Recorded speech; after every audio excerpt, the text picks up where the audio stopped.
Hello friends, welcome back to the new tutorial of the React.js interview. तो आज की video में बात करेंगे what are control components. Channel को सब्सक्राइब नहीं किया, चैनल को सब्सक्राइब कर ले। वीडियो अच्छी लगे वीडियो को लाइक शेयर और कमेंट कर दीजिए। तो स्टार्ट करते हैं। React, a control component is a component that is controlled by the React state। ठीक है, कंट्रोल कंपोनेंट वो वाला कंपोनेंट है जिस that is controlled by the React state। Example से समझाता हूँ। when you building a form dealing with the user input, आपने एक फॉर्म बनाया, लॉगिन का फॉर्म बना लो, ठीक है, जिसमें आपके दो फील्ड हैं, ठीक है। There will be HTML elements like the text area, select and the input, ठीक है। Instead of the DOM handling this fields, the form input is handled by the component in React. ठीक है, जो आपने form की input है वो कौन उस टाइम पे हैंडल कर रहा है? Bye the component in react.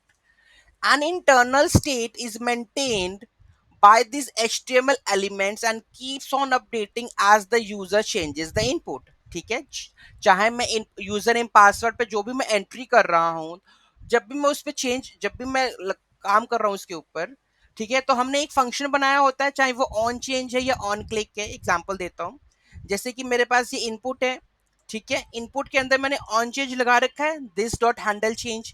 इस फंक्शन पे जाता है और यहाँ पे क्या होती है, हमारी स्टेट मैनिपुलेट होती है, और वो स्टेट मैनिपुलेट होने के बाद वो ऑटोमेटिकली फॉर्म पे दिख जाता है।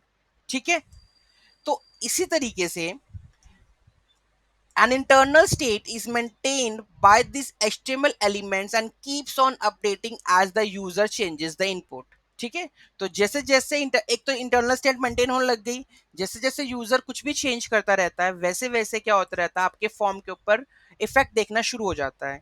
In accordance with that, the component that is wrapping the form will keep the mutable form data in its state and handles all the changes using the onChange method, which calls the setState method। ठीक है, तो basically controlled जो component है वो basically form के साथ use होता है। जब भी आपको फॉर्म के साथ डील करना होता है आप यूज करते हो, ठीक है। Instead of the DOM handling this event, उस टाइम पे डोम इसको हैंडल नहीं करता, इस टाइम पे क्या होता है, रिएक्ट का कंपोनेंट उसे हैंडल करता है with the help of the state. ठीक है, तो वो चीज है आपके पास कंट्रोल कंपोनेंट। ठीक है, to create a control component you need the following steps. सबसे पहले हमें क्या करना पड़ता है, इनिशियलाइज करनी पड़ती है state. Define the state in your component to hold the value of the form element. कि आपके फॉर्म के सपोज मान लो कि दो फील्ड है, यूजर नेम और पासवर्ड, तो आपको स्टेट बनानी पड़ेगी इनिशियलाइज की यूजर नेम एम्प्टी है, पासवर्ड एम्प्टी है। assign the value and on change, तो ठीक है। bind the value of the form element to the corresponding state property using the values attribute and provide the on change event handler। ठीक है, तो मैंने जैसे आपको बताया था, इवेंट हैंडलर हम दे देते हैं, तो जैसे जो कुछ भी चेंज होगा वो फंक्शन में जाएगा, फंक्शन में स्टेट क्या होगी, चेंज होगी, और वहां पे क्या होगी, रिफ्लेक्ट होगी। Update the state on change in the on change event handler. Update the state with the new value. ठीक है, जो भी वैल्यू नई नई आएगी तो उसको क्या करना है, हमने अपडेट करना है। ठीक है, use the state value for the rendering. use the state the value to render the form elements value, ensuring that the displayed value always reflects the current state। तो ये एक एग्जांपल ही ले लेते हैं।